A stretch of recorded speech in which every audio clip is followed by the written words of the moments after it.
En este último vídeo sobre principios de conservación nos vamos a centrar en ejercicios más complejos, con una dificultad mayor, que combinan un poco todo lo que es conservación del momento lineal, conservación de la energía y además algunos de los conocimientos anteriores que teníamos. Vamos a comenzar, de hecho, por el que probablemente sea el más complicado de estos problemas. En él nos dice que tenemos una bala de 0,3 kilos, un proyectil en serio, con una velocidad desconocida que choca contra un saco de 4 kilos suspendido de una cuerda de medio metro de larga que inicialmente está en reposo. Después del choque, el saco se eleva hasta que la cuerda hace un ángulo de 30 grados con la vertical, mientras que la bala atraviesa el saco, se entiende, y cae al suelo a una distancia de 20 metros y el suelo está 1,5 metros por debajo del saco. Por tanto, nos pide calcular la velocidad del saco y la de la bala inmediatamente después del choque, la de la bala antes del choque y la energía que ha perdido en el mismo, o sea que el choque en principio no va a ser elástico, y la tensión de la cuerda cuando ésta hace 10 grados con la vertical. Bueno, es a priori un ejercicio de péndulo balístico, o sea, lo que está ocurriendo es algo como esto que vamos a intentar pintar aquí. Tenemos un saco que inicialmente lo podemos pintar algo así, estaba en esta posición, pendía verticalmente. Después del impacto, en el momento en que alcanza la altura máxima, la cuerda llega a hacer un ángulo de 30 grados con la vertical.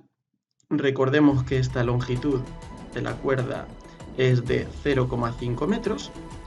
Recibe un impacto de una bala que tiene una velocidad inicial v sub 0. La masa de la bala es de 0,3 kilos y la masa del saco es de 4 kilos. Mientras que el saco hace este movimiento, la bala atraviesa el saco y a partir de ese momento, pues después del choque va a salir con una cierta velocidad y bajo la acción de la gravedad va a hacer un movimiento que sabemos que va a ser parabólico. Cuando la velocidad inicial no coincide con la aceleración y la aceleración es constante, tenemos un movimiento parabólico. Y la distancia a la que cae la bala es de 20 metros en un sitio que está 1,5 metros por debajo del punto de impacto. Bueno, pues ese es el planteamiento del problema y vamos allá. Bueno, velocidad del saco y la de la bala inmediatamente después del choque. Bueno, lo que sabemos es lo que ha subido. Volvemos a decir que en lo que concierne al saco tenemos 3 momentos. El primero sería justo antes del choque, igual que hemos hecho en otros ejercicios. El segundo sería justo después del choque.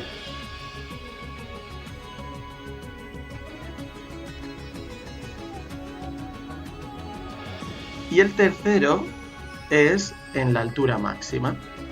Y como habíamos hecho en el vídeo anterior, sabemos que en el choque lo que podemos aplicar es conservación del momento lineal, mientras que para pasar del 2 al 3 en la elevación del saco lo que vamos a aplicar es conservación de la energía, ya que la tensión que sujeta al saco no hace trabajo por ser perpendicular al desplazamiento de este en todo momento.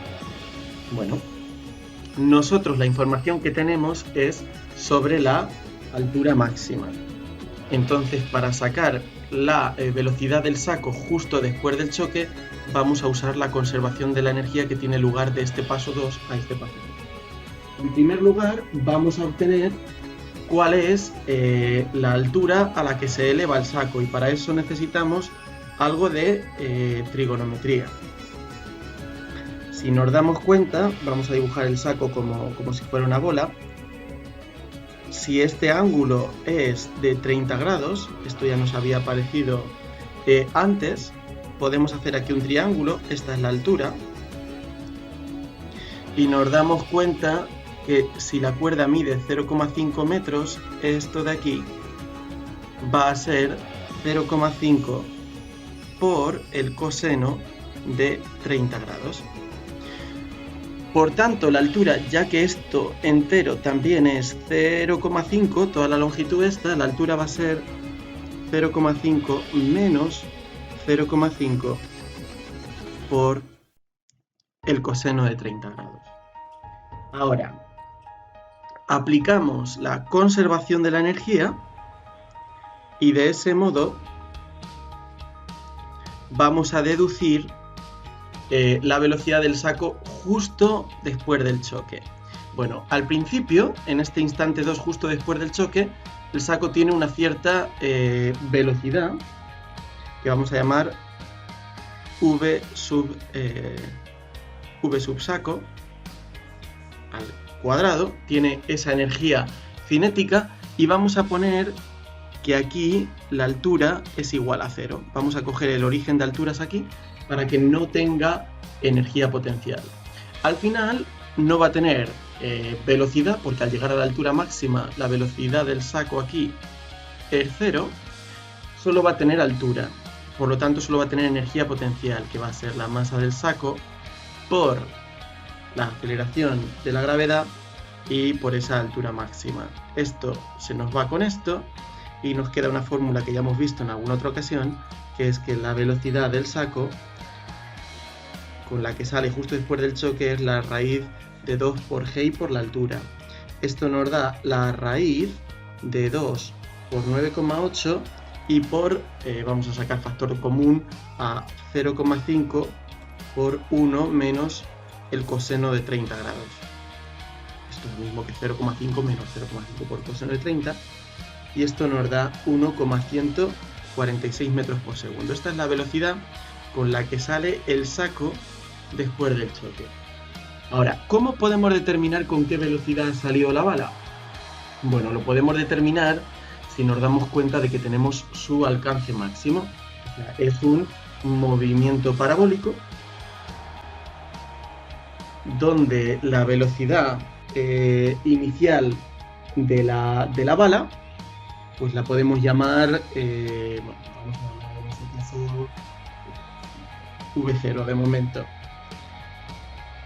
Las ecuaciones del movimiento parabólico, ¿cuáles van a ser? Van a ser I es igual a I sub 0 más velocidad inicial en las Y por t menos 4,9 por t al cuadrado y en las X vamos a tener que es la posición inicial más la velocidad inicial en las X por el tiempo, porque en las X hay un movimiento rectilíneo uniforme.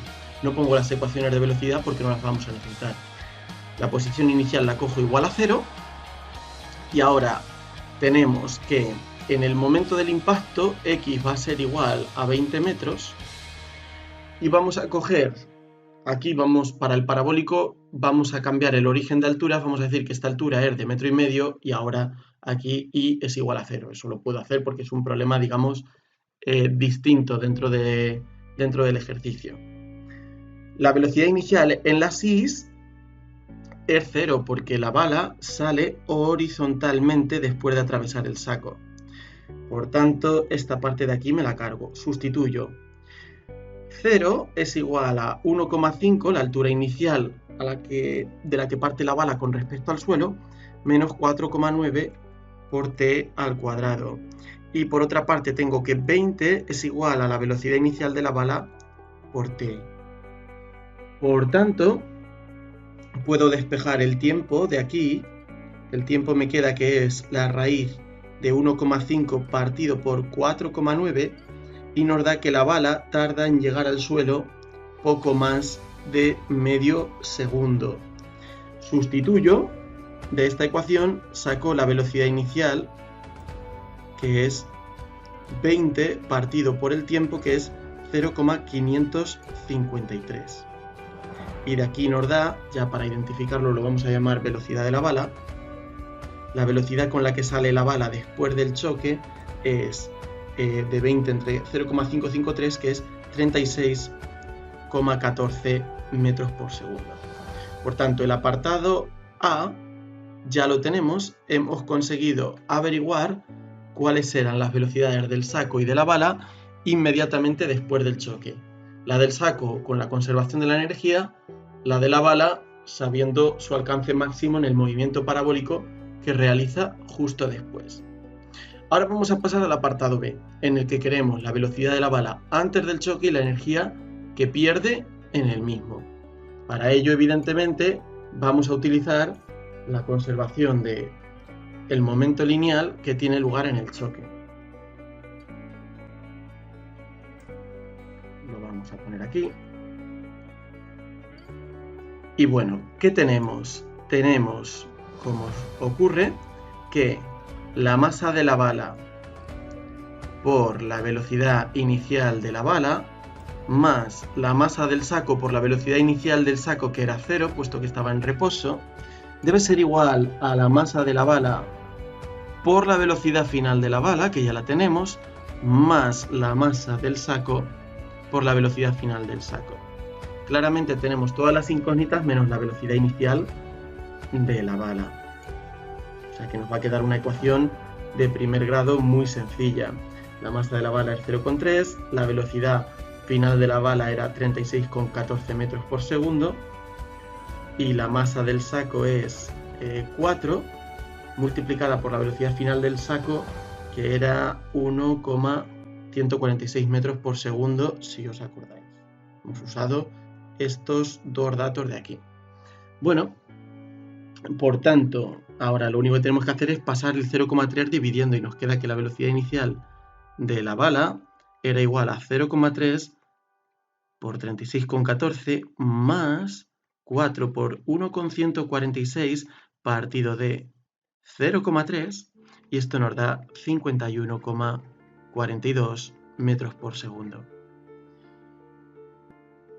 Una vez sabemos la velocidad inicial de la bala, nos piden calcular cuál es la variación de energía mecánica que tiene lugar en el choque.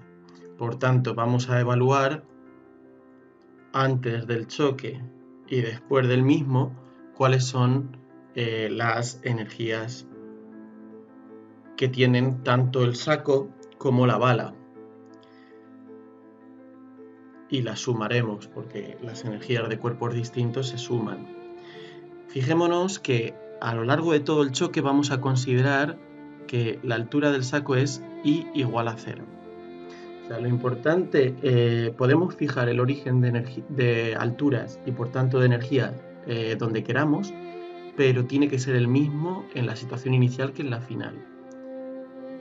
Por ejemplo, si calculáramos con conservación de la energía la velocidad con la que impacta aquí la bala, eso también lo podríamos hacer y fijaríamos I igual a 0 en el suelo, pero hay que ser consistente, entonces al inicio sería 1,5 metros.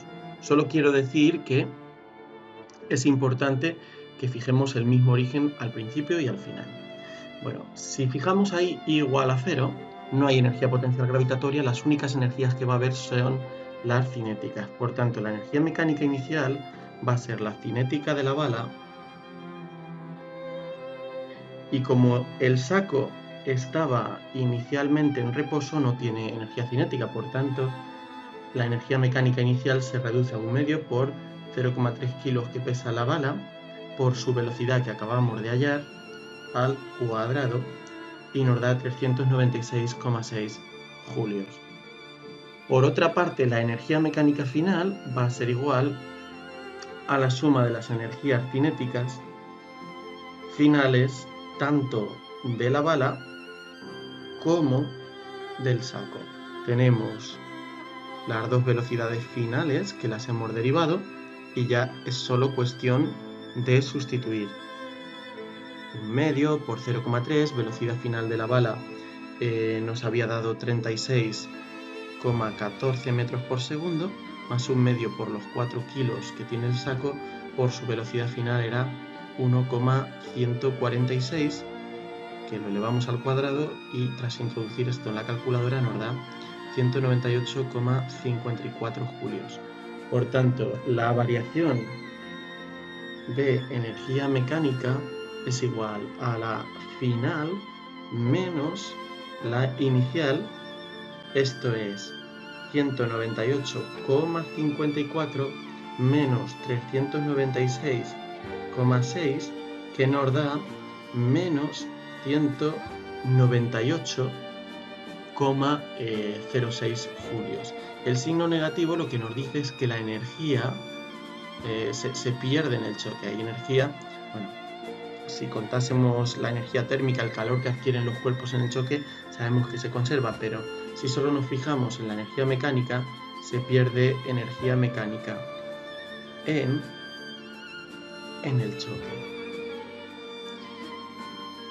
Aproximadamente, como es más o menos igual a la energía mecánica final, vemos que se pierde un 50% de la energía en este choque. Bueno, vamos con el último apartado. Nos dice que hallemos la tensión de la cuerda cuando ésta hace 10 grados con la vertical. En este caso, no tenemos para hallar la tensión otra herramienta que usar las ecuaciones de Newton. Esto no lo podemos resolver con energías, entre otras cosas, porque el trabajo que realizaría la tensión, que es el único sitio donde podría aparecer la fuerza de tensión, es nulo. Bueno, vamos a ver. Tenemos la vertical y tenemos que ahora la cuerda está haciendo un ángulo de 10 grados y tenemos esta masa de 4 kilos. La altura va a ser del mismo modo que antes, 0,5 por 1 menos el coseno de 10 grados, ¿vale? Lo que hemos hecho es, esto entero medía 0,5 metros, estoy haciendo lo mismo que antes, mientras que esta parte de aquí va a ser 0,5 por el coseno de 10 grados y por tanto restando ambas nos da la altura. Ahora, lo que vamos a hacer lo que está haciendo es un movimiento circular y vamos a descomponer en este punto las fuerzas poniendo los ejes inclinados. Este es el eje X, el de la dirección del movimiento, me ha salido demasiado inclinado aquí, y el Y.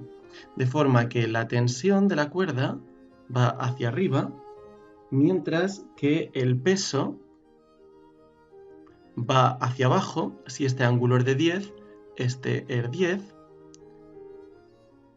Y entonces esto significa que podemos descomponer, ahora ha salido un poco más acorde con la realidad, tensión para acá, y el peso lo descomponemos en una componente Y, que va a ir con el coseno, masa por gravedad por el coseno de 10 grados, y una componente X. No hay más fuerzas que estén actuando. Ahora, la ecuación de Newton en este eje Y, puesto que la bola no avanza ni hacia acá ni hacia abajo porque es fija a la longitud de la cuerda, lo que nos da es que la tensión menos la componente Y del peso tiene que ser igual a masa por aceleración. ¿Qué tipo de movimiento estamos describiendo? Estamos describiendo un movimiento circular, si nos damos cuenta, con un radio fijo, que es la longitud de la cuerda, que es 0,5 metros. Por lo tanto, al loro, la aceleración no es nula. Hay una aceleración que va hacia el centro del círculo. ¿Cuál es? Es la aceleración normal. Por tanto, la tensión menos el peso Y es igual a la masa por la aceleración normal, que es v cuadrado partido por el radio. Bien, si ponemos todo junto, tenemos que la tensión, ¿a qué es igual? Es igual a m por v cuadrado partido de r más la masa por la gravedad por el coseno de 10 grados. Pero claro, ¿qué es lo que no tenemos? Lo que no tenemos es la velocidad que lleva el saco en este punto. Para hallar la velocidad que lleva el saco en ese punto, ¿qué necesitamos? Necesitamos usar conservación de la energía. Vemos que es un problema completito.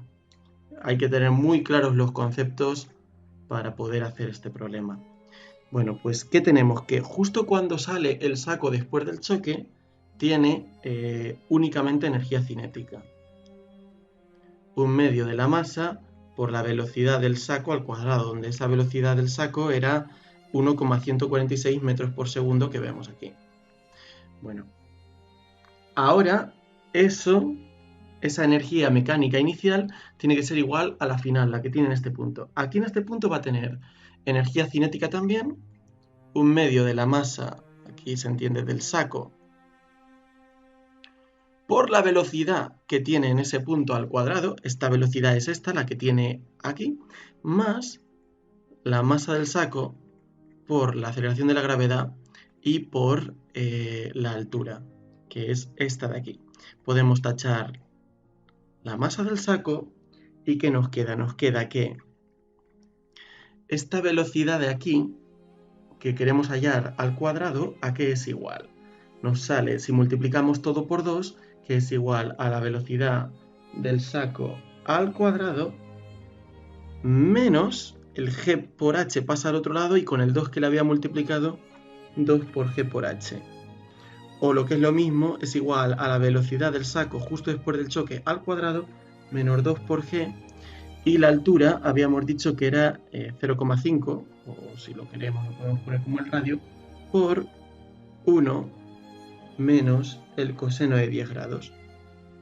Y finalmente ya estamos preparados para sustituir aquí y hallar la tensión. La tensión nos queda que es la masa, se entiende, del saco, ya no lo voy a poner, ¿vale? Todas estas masas son las del saco, por la velocidad al cuadrado, que es la velocidad del saco justo después del choque al cuadrado, menos 2 por g por el radio, que era 0,5 metros, por 1 menos el coseno de 10 grados.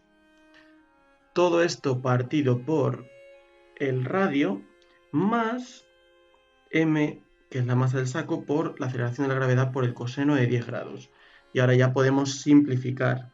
El primer término nos queda masa por la velocidad del saco al cuadrado justo después del choque, partido de r, menos 2m por g por 1 menos el coseno de 10 grados, el radio se va. Al haber puesto el 0,5 por radio era para que se cancelase ahí, queda como más bonito, pero bueno, si no, da igual. Más m por g por el coseno de 10 grados, y a esto todavía le podemos hacer un retoque. Si expandimos aquí, nos queda que es la masa por la velocidad del saco después del choque al cuadrado partido por r, menos 2 veces m por g, y ahora menos y menos me da 2, y este término más 3 por m por g por el coseno de 10 grados.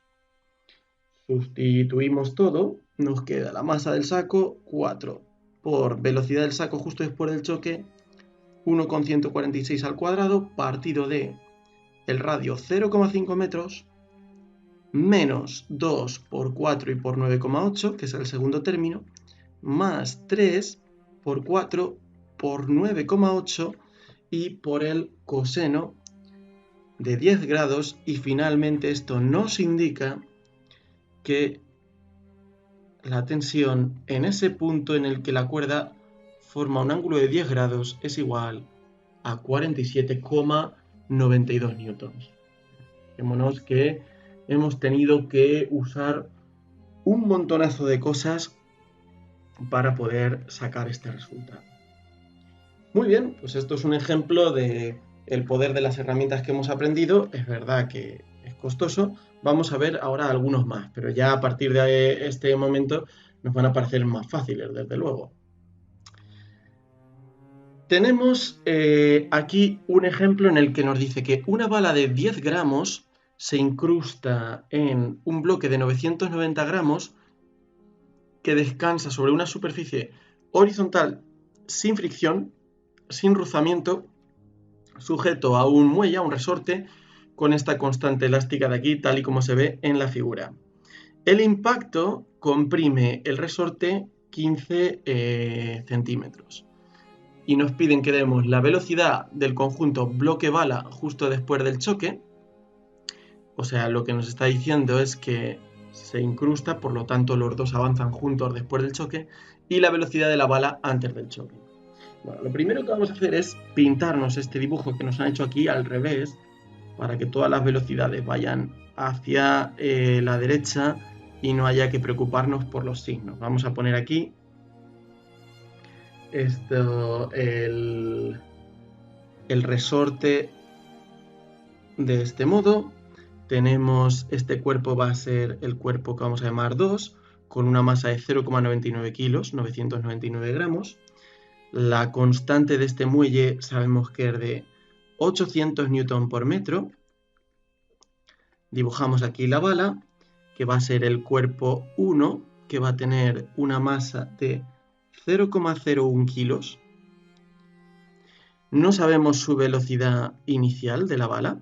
Sí que sabemos que el bloque estaba inicialmente en reposo. Y sabemos que como se van a incrustar después del choque, la velocidad final de los cuerpos 1 y 2 va a ser la misma, va a ser igual a v, en tanto en cuanto quedan los cuerpos empotrados. Bueno, ¿qué vamos a tener? Vamos a tener, como ocurría en otros problemas que hemos visto, 3 momentos. El primero, el segundo y el tercero. El primero es justo antes del choque. El segundo va a ser justo después del choque.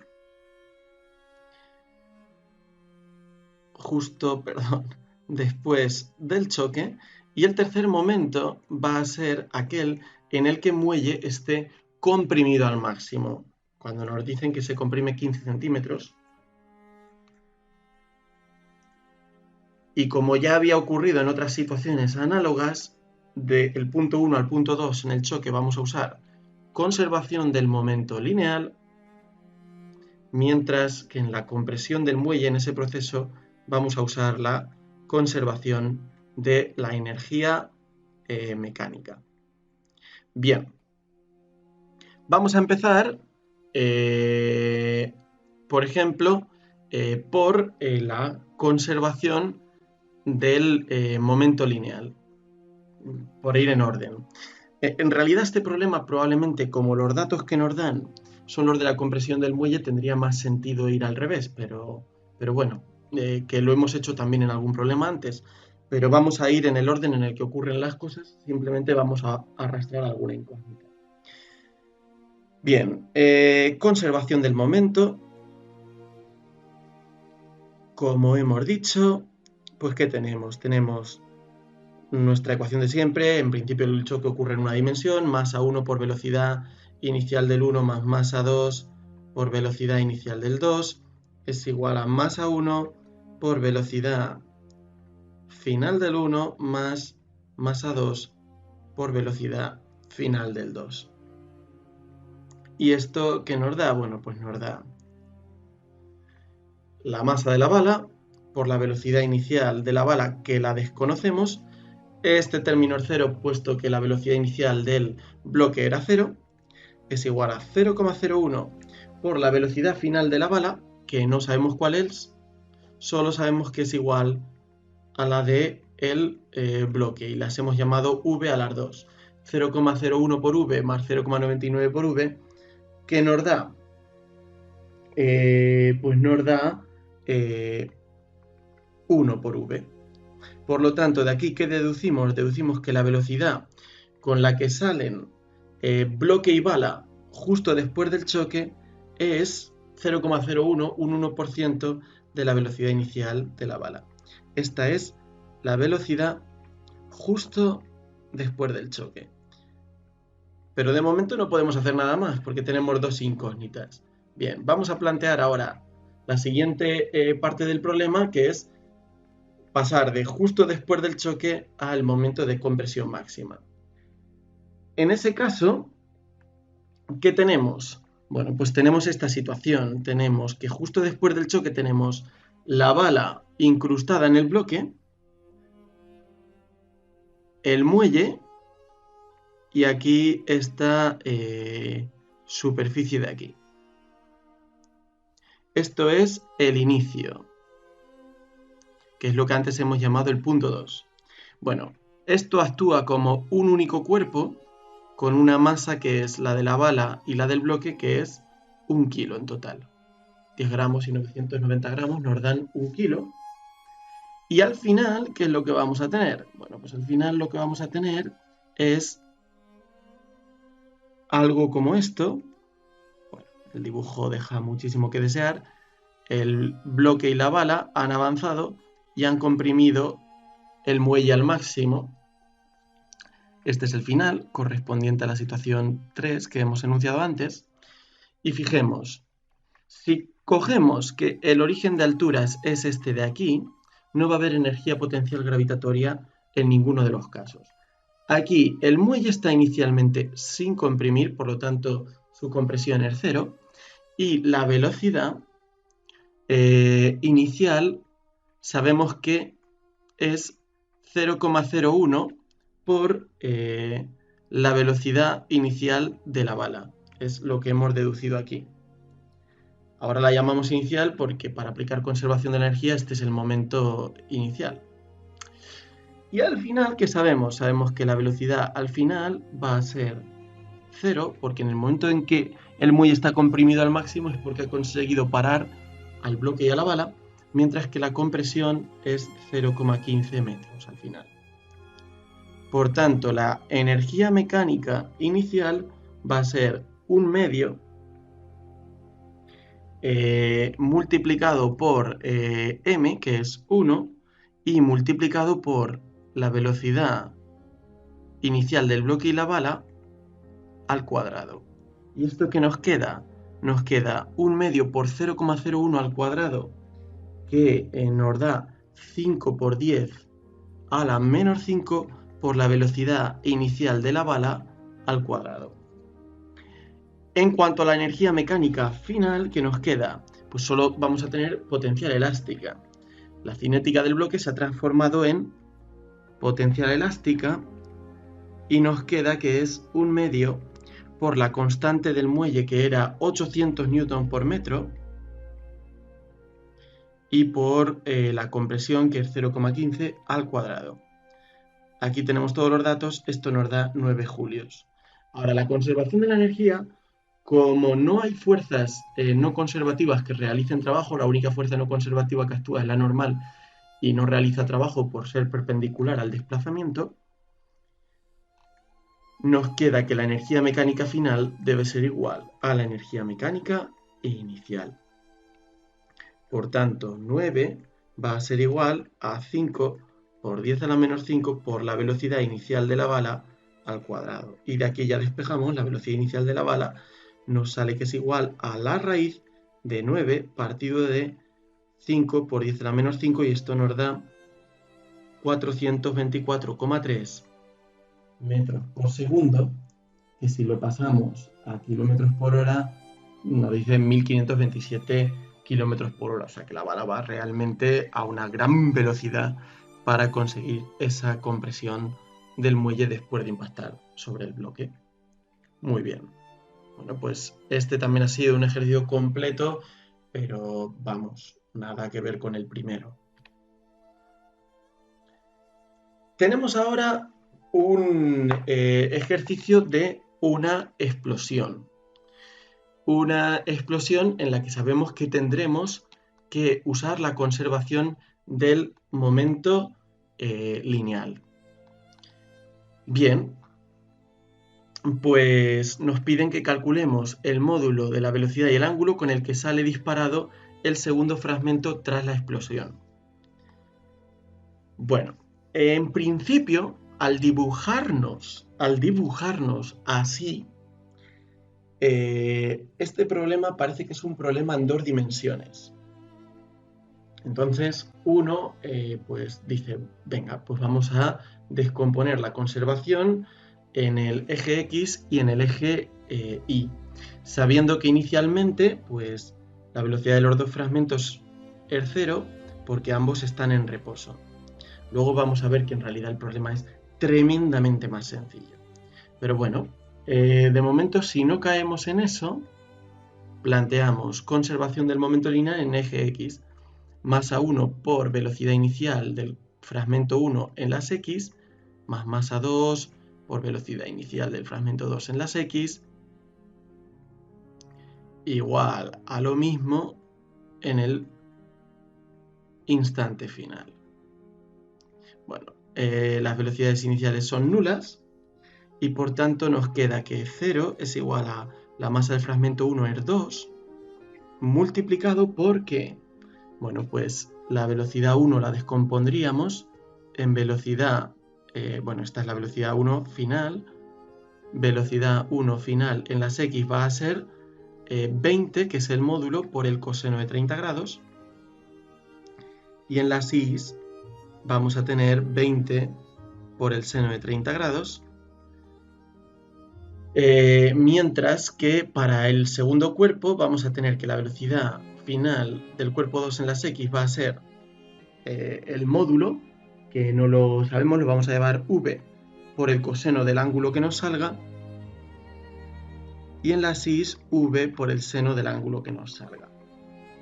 Muy bien, pues aquí nos queda 0 es igual a 2 por 20 por el coseno de 30 grados más 5 por v y por coseno de alfa. De aquí, ¿qué obtendríamos? Bueno, pues obtendríamos que v por el coseno de alfa es igual a 2 por 20, 40, pasa al otro lado restando, menos 40 coseno de 30 entre 5 es igual a menos 8 por el coseno de 30 grados. ¿Vale? Esto sería v2fx, si no queremos trabajar con cosenos. Del mismo modo, en el eje y, ¿qué vamos a tener? Bueno, vamos a tener masa 1 por velocidad inicial del cuerpo 1 en las y, que todo esto se va, porque el cuerpo estaba inicialmente en reposo, más lo mismo para el cuerpo 2, es igual a la masa 1 por la velocidad final del cuerpo 1 en las y, más la masa 2 por la velocidad final del cuerpo 2 en las y. O sea, 0 es igual a 2, que es la masa del cuerpo 1, por 20 por seno de 30 grados, más 5, que es la masa del cuerpo 2, por v y por seno de alfa. De aquí obtenemos que v por seno de alfa, que es lo que llamaríamos la velocidad final de la 2 en las y, es igual a ¿qué? Es igual a menos 2 por 20 menos 40 entre 5 menos 8 por seno de 30 grados. Bueno,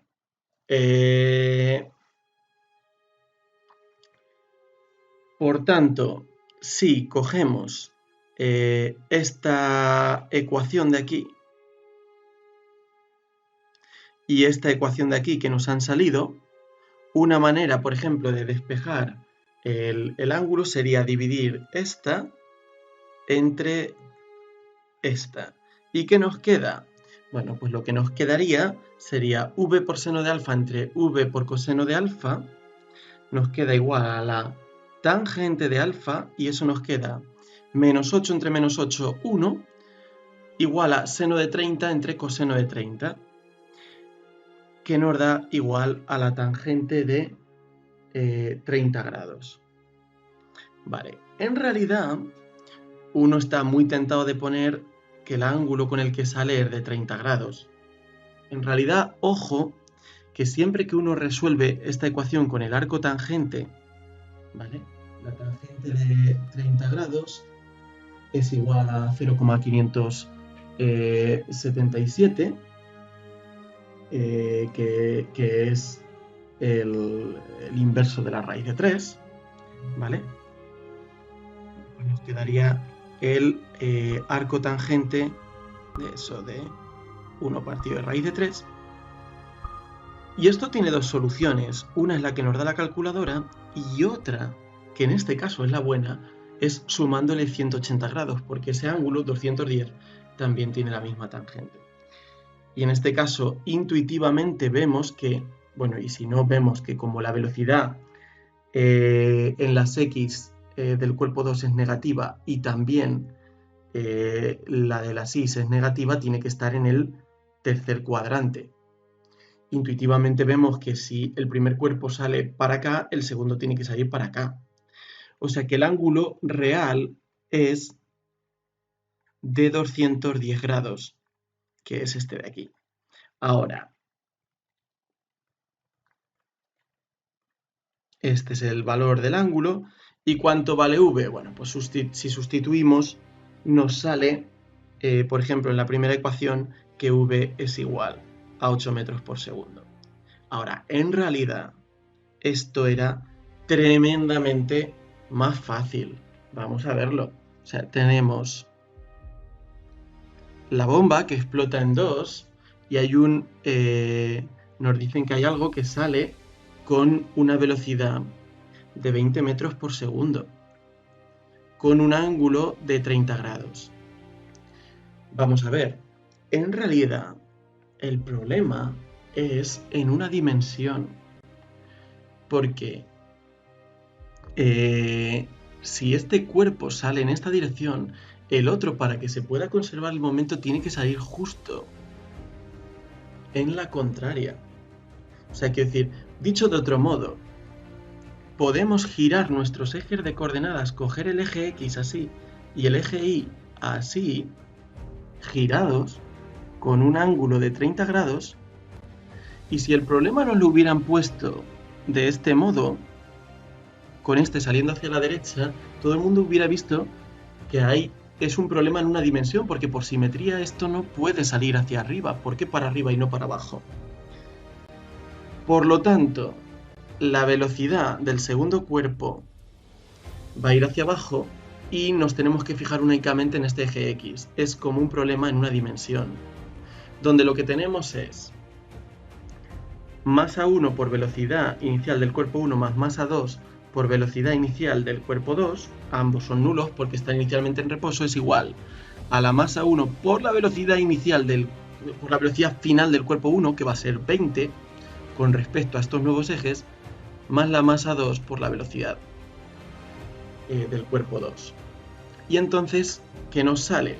0 es igual a 2 por 20 más 5, que es la masa del cuerpo 2, por v2, y de aquí v2 nos sale menos 8 metros por segundo. Quiere decir 8 metros por segundo en esta dirección, en la dirección negativa del eje X, tal y como hemos cogido ahora los ejes inclinados.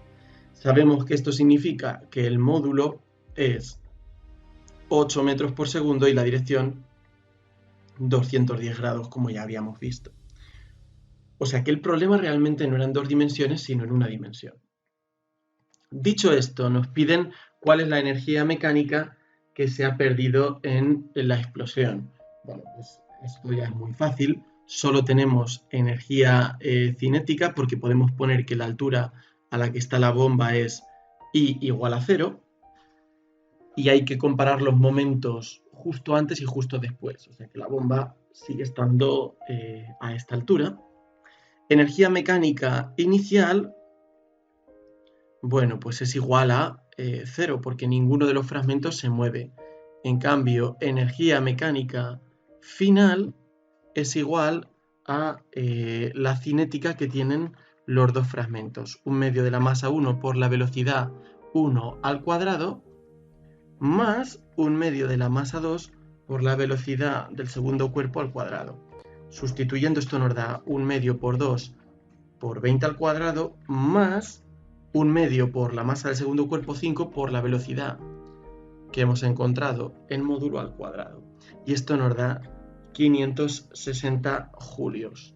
La variación de energía mecánica, en este caso es final menos inicial, es positiva. Eso quiere decir que no se ha perdido energía, sino que se ha liberado energía. ¿Esa energía de dónde procede? Bueno, procede de la energía química que nos estamos contando en nuestra ecuación de conservación, que tiene la bomba almacenada al comienzo. Muy bien, pasamos ahora a otro ejercicio, en este caso un looping. Nos dice con qué velocidad mínima debe moverse la caja para poder llegar a este punto A de aquí. Se entiende que si es velocidad mínima, la caja se va a mover y va a llegar aquí justita. Quiere decir que va a llegar con velocidad final igual a 0. Porque si se pasase, si tuviera más velocidad, se pasaría y ya no sería la velocidad mínima. Podríamos darle menos velocidad y que llegara al punto A. Nos dice que calculemos esa velocidad mínima. Bueno, pues está claro que lo que vamos a usar es conservación de la energía mecánica. No nos dicen que haya rozamiento, de hecho no lo sabríamos hacer. Bueno, se podría intentar, pero sería mucho más complicado con rozamiento, así que no lo han puesto así. En muchos casos se puede despreciar. Por tanto, como la fuerza normal no hace trabajo, no hay trabajo de fuerzas no conservativas, y lo que tenemos es que la energía mecánica final va a ser igual a la inicial. Cogemos el origen de alturas aquí en el suelo, y por tanto al principio el cuerpo tiene energía cinética, pero no tiene potencial, y al final no tiene cinética, tiene energía potencial. ¿Cuál es la altura final? Bueno, puesto que el radio del círculo es de 1 metro, esta altura de aquí, claramente esto es 1 metro, y esto es otro metro, será 2 metros. ¿Qué nos queda? Nos queda que masa de la caja por aceleración de la gravedad por altura final es igual a 1/2 de la masa por la velocidad que tenía originalmente al cuadrado. Tachamos las masas y la velocidad nos queda que es igual a la raíz de 2 por la aceleración de la gravedad y por la altura final al cuadrado. O sea que es raíz de 2 por 9,8 por... Ay, perdón, este cuadrado no existe, aquí no hay ningún cuadrado, multiplicado por 2. Y esto nos da 6,26 metros por segundo. Ahora, para plantear las ecuaciones de Newton, en el punto A nos tenemos que dar cuenta de que aquí la caja está describiendo un movimiento circular donde la aceleración, que va a tener una aceleración normal, que en este punto ¿a qué va a ser igual? Pues en ese punto A va a ser igual a masa por la velocidad al cuadrado partido por el radio. Pero hemos visto que esta velocidad en este punto es nula. Así que, ¿qué es lo que nos queda? Bueno, pues lo que nos queda es que en este punto A las fuerzas que están actuando son el peso y la normal, ¿vale? Pues puesto que la normal es la reacción de la pared contra el cuerpo y va en este punto hacia abajo. La normal siempre es perpendicular a la superficie. Por tanto, queremos, como nos han dicho, hallar el valor del peso y de la aceleración normal y de la fuerza normal también, que hace el loop sobre la caja. Bien, ¿Newton qué nos va a dar? Newton nos da fuerzas hacia arriba, no hay ninguna, fuerzas hacia abajo tenemos la normal y el peso. ¿Qué aceleración normal tenemos? Bueno, pues la aceleración normal que tenemos, puesto que la velocidad aquí era igual a 0, va a ser 0. De aquí, ¿qué sacamos? De aquí sacamos que la normal es igual a menos m por g, o sea que es igual a menos 9,8 por la masa. O sea que es negativa. Esto lo que nos está indicando, ¿vale? Uno puede quedarse aquí pensando y diciendo, ¿qué está pasando? Bueno, que la fuerza normal sea negativa nos indica que la caja en realidad no consigue llegar hasta el punto A sin despegarse del loop. O sea que va a hacer, si va con esta velocidad tan corta, tan pequeña, va a hacer algo como... Y aquí, al ir a tan poca velocidad, no va a conseguir mantenerse pegada al loop, ¿vale? O sea que, respondiendo a todas las preguntas, el peso en ese punto en módulo va a ser 9,8 por la masa. La normal nos va a dar negativa, lo que nos dice que no tiene realmente sentido preguntarse esto. Y nos preguntaba también por la aceleración normal, va a ser 0 porque la velocidad va a 0. Bueno, finalmente el apartado B, bueno, aquí no lo llama apartado B, nos dice calcula también la variación de momento lineal de la caja entre los puntos B y A en el ejercicio anterior para el caso en que la caja tenga originalmente la velocidad mínima, o sea, esta velocidad que hemos derivado aquí para llegar al punto A, y una masa de 1 kilo. Bueno, vamos a calcular cuál sería la velocidad en este punto B. La velocidad en el punto B, ¿cuál va a ser? Bueno, vamos a calcularla. Necesitamos conservación de la energía también aquí. Tendremos que, para pasar de este punto inicial a este punto final, 1/2 de la masa por la velocidad que tenía inicialmente esto al cuadrado, esta es la energía mecánica inicial, va a ser igual a 1/2 de la masa por la velocidad que tendrá en el punto B al cuadrado, más masa por gravedad por la altura a la que se encuentra el punto B, que es de 1 metro, porque coincide con el radio de la circunferencia.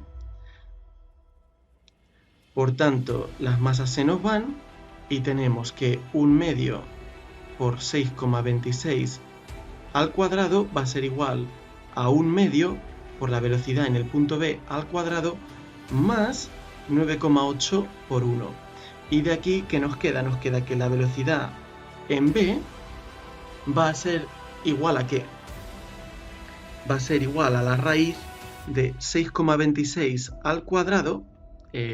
Si multiplicamos todo por 2, aquí nos va a quedar esto multiplicado por 2, menos 2 por 9,8. Y si hacemos esta operación, nos queda que esto es la raíz de 19,58, que nos da 4,425.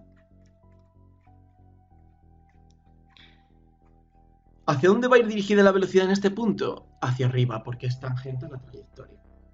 Bueno, pues entonces, ¿cuál es la variación del momento? Si no nos dice en módulo, suponemos que en vector.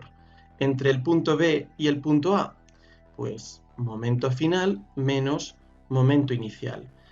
En el punto A, como la velocidad es nula, esto se nos va, así que va a ser igual a menos el momento en B, que es igual a menos la masa por la velocidad en el punto B. Y esto es igual a menos 1 por la velocidad que nos ha salido 4,425 e iba en la dirección positiva de la SIS, o sea, la dirección J. Total, que nos queda menos 4,425 en la dirección J y ponemos las unidades del momento, que como es masa por velocidad es kilos por metro partido de segundo. Esta es la variación de momento lineal entre los puntos B y A. Es negativa porque ha perdido momento al irse deteniendo el cuerpo. Muy bien, vamos a un ejercicio en el que repasaremos algunos conceptos de cinemática probablemente ya algo olvidados. Nos dice, la velocidad de un cuerpo de 2 kilos que sigue una trayectoria rectilínea vertical, ¿vale? O sea, que se mueve en esta dirección, y está inicialmente en el suelo, o sea, I sub 0 es igual a 0, viene dada por una velocidad tal como esta. Si la velocidad depende como 3t al cuadrado, quiere decir que no se trata de un MRUA, porque en un movimiento rectilíneo uniformemente acelerado, lo que tenemos es que la velocidad depende linealmente del tiempo. Por tanto, aquí la aceleración es variable. No lo sabemos hacer con este tipo de ecuaciones. Para pasar de velocidad a aceleración y posición vamos a tener que integrar y derivar con respecto al tiempo. Apartado A. Halla la posición del móvil, la altura, a los 3 segundos. Bueno, pues, ¿qué sabemos? Sabemos que para hallar la posición sabiendo la velocidad, vamos a tener que integrar. Integramos la velocidad con respecto al tiempo. Esto significa hacer la integral de 3t al cuadrado menos 6t. Y esto con respecto al tiempo, ¿qué nos da? Nos da la integral de t al cuadrado es t al cubo partido por 3. Y la integral de t nos queda t al cuadrado partido por 2. Y hay una constante que es muy importante. Este 3 con este 3 se nos va, 6 entre 2 nos queda 3. ¿La constante qué nos va a dar? Pues la constante nos la va a dar precisamente esto. Esta condición nos dice que cuando t es igual a 0, la i vale 0. Cuando t vale 0, ¿vale? Sustituimos y ¿qué nos queda? Nos queda 0 al cubo menos 3 por 0 al cuadrado más c va a ser igual a ¿qué? Al valor de la i, que es igual a 0. Por tanto, la constante nos sale 0, porque todo es 0. La constante está relacionada con la posición inicial. Si no lo hubiéramos lanzado desde el suelo, esta constante no sería directamente 0. Vale, bueno, pues la posición en función del tiempo es t al cubo menos 3t cuadrado. Sustituimos por t igual a 3 segundos y nos queda 3 al cubo menos 3 por 3 al cuadrado, que justo en este caso nos queda 0 metros, o sea que el proyectil ha vuelto al suelo. Apartado B. Halla la aceleración del cuerpo y argumenta si hay algún instante en que sea nula. Aquí no estamos hablando nada de principios de conservación. Bueno, también hay que saber cuándo usarlos y cuándo no. Lo ideal sería que los temas que vamos viendo no sean compartimentos estancos, sino que sepamos utilizarlos todos dependiendo del problema. Para hallar la aceleración sabemos que hay que derivar la velocidad. Y entonces, ¿qué nos queda? La derivada de 3t al cuadrado, el 2 va hacia adelante, 2 por 3, 6, nos queda 6t, y la derivada de menos 6t es menos 6. Esto de aquí estaba en metros. Este resultado que acabamos de sacar va a estar en metros partido por segundo al cuadrado. ¿Cuándo va a ser la aceleración igual a 0? Bueno, pues igualamos la aceleración a 0 y nos sale que esto va a ocurrir cuando t sea igual a 1 segundo. Apartado C. ¿Tendrá aceleración normal este cuerpo? Bueno, no va a tener aceleración normal porque la trayectoria, ya nos lo dicen, es rectilínea. Por tanto, la aceleración normal es 0. Y finalmente, apartado D. ¿Cuál es su energía cinética y su energía potencial en t igual a 1 segundo? Bueno, pues la energía cinética, ¿qué va a ser? Va a ser 1 medio por la masa y por la velocidad al cuadrado. Tenemos que saber cuál va a ser la velocidad cuando tenga cuando t sea igual a 1 segundo. Bueno, pues de aquí obtenemos que la velocidad cuando t es igual a 1 segundo, sustituyendo t por 1, es 3 por 1 al cuadrado menos 6 por 1, o sea que nos sale menos 3 metros por segundo. Está cayendo con una velocidad que en módulo es de 3 metros por segundo. Por tanto, tenemos 1 medio, la masa del cuerpo es de 2 kilos, por menos 3 al cuadrado nos da 9 julios. Por otra parte, para hallar la energía potencial, necesitamos saber su altura, cuando t es igual a 1 segundo. Bueno, pues tenemos la altura en función del tiempo y para t igual a 1, ¿qué nos queda? Nos queda 1 al cubo menos 3 por 1 al cuadrado. O sea que nos queda menos 2 metros. Este no es un movimiento de caída libre habitual, es un movimiento con una aceleración que va cambiando en función del tiempo y de hecho al principio el cuerpo desciende. O sea, ha empezado a ras de suelo y el cuerpo baja. No sabemos cómo lo hace, pero va hacia abajo. Por tanto, aquí nos queda masa 2, aceleración de la gravedad 9,8, altura menos 2. Y nos da que la energía potencial, tomando como referencia de alturas el suelo, es negativa e igual a menos 39,2 julios. Esta es la energía cinética y esta es la energía potencial. Que la energía en total sea positiva o negativa no tiene realmente mayor trascendencia. El signo solo nos está comparando con dónde cogemos nosotros que la energía sea cero, y nosotros hemos cogido que la energía potencial sea cero en el suelo.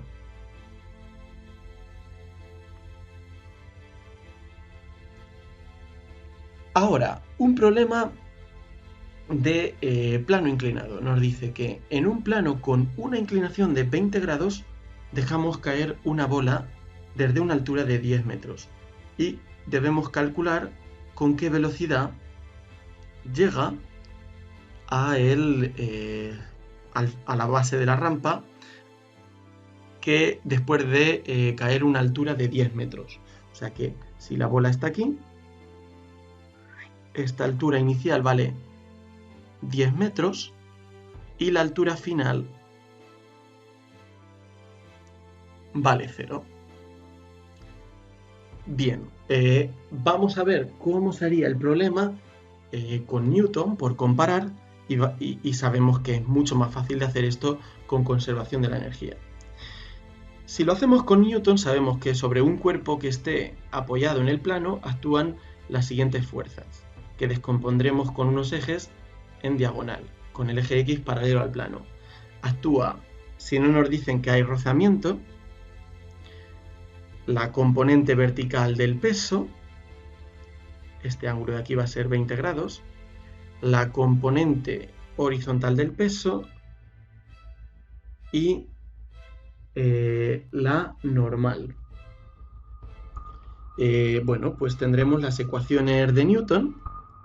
En el eje X tendremos que el peso X va a ser igual a la masa por la aceleración en este sentido, mientras que en el eje Y tenemos que la normal menos la componente Y del peso es igual a 0 porque el cuerpo no se despega, la bola no se va a despegar del plano y no va a haber aceleración vertical. Por tanto, como no hay rozamiento, no me voy a preocupar de sacar la normal, no la tengo que sustituir en la fórmula de mu por la normal, y lo que me queda aquí es componente X del peso, que si nos acordamos es peso por el seno de este ángulo de aquí, ¿vale? Por cuanto si hiciéramos el triángulo tendríamos peso Y, peso X, peso, este ángulo es de 20 grados y el peso X corresponde al cateto opuesto de ese triángulo que forma. Bueno, pues masa por gravedad por el seno del ángulo de inclinación del plano es igual a masa por aceleración en las X. Las masas se van y la aceleración en las X me queda que es 9,8 por el seno de 20 grados, que es 3,35 metros por segundo al cuadrado. La longitud de la rampa que recorro, ¿cuál va a ser? Bueno, pues si estos son 10 metros, la longitud que recorre la bola a lo largo de este eje X va a ser 10 partido por el seno de 20 grados, ya que el seno de 20 es 10 partido por delta. Y nos queda que es 29,2 metros. Teniendo eso, planteamos las ecuaciones del movimiento rectilíneo uniformemente acelerado. ¿Y qué nos queda? Nos queda que x es igual a posición inicial, que la hemos tomado igual a 0, velocidad inicial, que era también 0 porque dejamos caer la bola, más un medio de la aceleración, que es la aceleración en las x, por t al cuadrado. Y de aquí, ¿qué obtenemos? Tenemos que la posición a la que llega, que es 29,2 metros, es igual a un medio por 3,35 por t al cuadrado, de donde sacamos que el tiempo que tarda en recorrer la rampa es igual a la raíz de 29,2 por 2, hemos pasado multiplicando, partido de 3,35. Y esto nos queda igual a 4,17 segundos. Este es el tiempo que tarda en recorrer la rampa. Ahora, la velocidad con la que llega a recorrer la rampa va a ser igual a la velocidad inicial más la aceleración por el tiempo. Y la velocidad inicial hemos dicho que era nula. Así que nos sale 3,35 por 4,17 igual a 14 metros por segundo. Bueno, ya vemos el sideral que hemos tenido que armar para deducir la velocidad con la que la bola llega a este momento final. En cambio, si lo hiciéramos con conservación de la energía, diciendo, mira, energía mecánica final menos energía mecánica inicial es igual al trabajo de las fuerzas no conservativas, en este caso no hay ninguna fuerza no conservativa que haga trabajo, así que se va. Por tanto, energía mecánica final va a ser igual a energía mecánica inicial, pero al final, como la altura es 0, solo tengo la cinética, solo tengo un medio de la masa por la velocidad final de la bola al cuadrado. Y al principio, como dejo caer la bola, no tengo cinética, solo tengo potencial gravitatoria. Se van las masas, me queda que la velocidad final es igual a la raíz de 2 por g por la altura inicial, o sea, igual a la raíz de 2 por 9,8 y por 10, y eso me queda 14 metros por segundo, del mismo modo, pero muchísimo más sencillo. Ahora, en el apartado B nos dice que calculemos el coeficiente de rozamiento del plano en el caso en el que la bola llega a la base con una velocidad de 10 metros por segundo, es decir, con una velocidad menor. Eso significa que ha habido rozamiento, porque sin rozamiento llegaba con 14 metros por segundo. Pero en este caso ya lo vamos a hacer directamente con conservación de la energía, que hemos visto que renta muchísimo más. Energía mecánica final menos energía mecánica inicial igual al trabajo de fuerzas no conservativas, que en este caso va a ser el trabajo de la fuerza de rozamiento. Pues lo planteamos como antes, pero ahora tenemos un término nuevo. Un medio de la masa por la velocidad final al cuadrado, energía mecánica final de la bola, menos la energía mecánica que tiene al principio, que era la potencial, hasta aquí igual que antes, es igual al trabajo de rozamiento. El trabajo de rozamiento es el módulo de la fuerza de rozamiento por la longitud de la rampa por el coseno que forman fuerza y desplazamiento, coseno de 180, que es menos 1. O sea que va a ser igual a la fuerza de rozamiento es mu por la normal, y como hemos visto antes, la normal va a ser la componente I del peso, o sea, masa por gravedad por el coseno del ángulo de inclinación del plano. O sea que tendremos menos mu por m por g por el coseno del ángulo del plano y por la longitud de la rampa.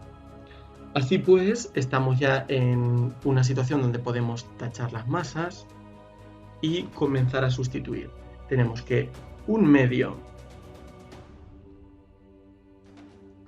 por la velocidad final con la que nos dicen que llega, que es 10 metros por segundo ahora al cuadrado, menos 9,8 por 10, que era la altura inicial, debe ser igual a menos el coeficiente de rozamiento, que es, si os acordáis, lo que queremos obtener, multiplicado por 9,8 por el coseno de 20 grados y por la longitud de la rampa, que ya la habíamos obtenido, era 29,2 metros.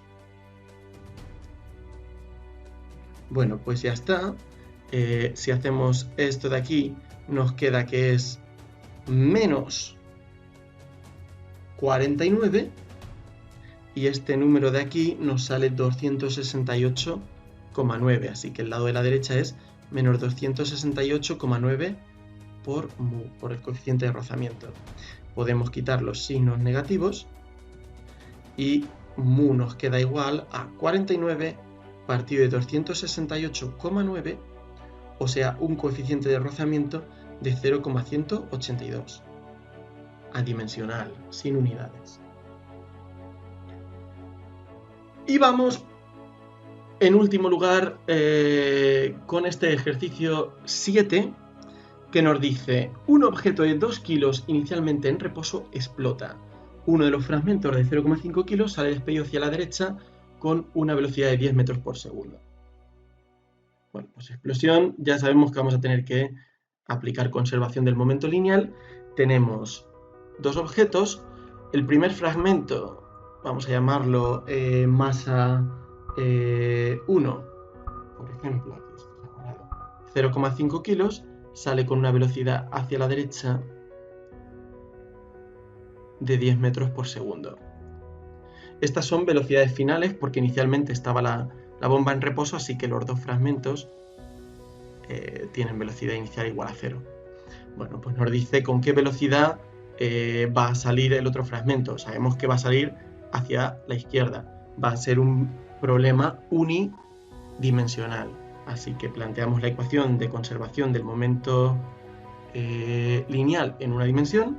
Masa 1 por velocidad inicial del fragmento 1, que se anula, más masa 2 por velocidad inicial del fragmento 2, que se anula porque los dos estaban en reposo inicialmente, es igual a masa 1 por velocidad final del 1 más masa 2 por velocidad final del 2.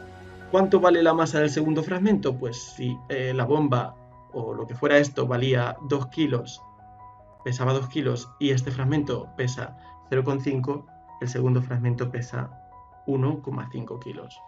Por tanto, 0 es igual a 0,5 por 10 más 1,5 por la velocidad del segundo objeto, que es la que queremos hallar, y la velocidad del segundo objeto nos queda menos 0,5 por 10, porque todo esto pasa restando, partido de 1,5, y esto nos da menos 3,33 periódico metros por segundo. El signo negativo confirma nuestras sospechas, nuestra intuición de que el fragmento se va a dirigir hacia la izquierda. Ahora nos dice en el apartado B, ¿cuál de los fragmentos tendrá una mayor energía cinética? Al final, ¿se entiende? Porque al principio ninguno de los dos tiene energía cinética. Bueno, pues este apartado es muy fácil. La energía cinética final del cuerpo 1 va a ser 1/2 de la masa 1 por su velocidad al cuadrado, y esto es... Uy, aquí, qué mal lo hemos hecho. Esto nos da 1/2 multiplicado por 0,5 y por 10 al cuadrado, que da 25 julios, mientras que la energía cinética del cuerpo 2 es 1/2 por la masa 2 por la velocidad de 2 al cuadrado, que nos da 1/2 por 1,5 y por menos 3,3 al cuadrado. Cuidado con el paréntesis, la energía cinética, como va con el cuadrado de la velocidad y la masa, siempre debe dar un número positivo. Y esto nos da 8,33 julios, por tanto, claramente la energía cinética del cuerpo 1 va a ser mayor que la energía cinética del cuerpo 2.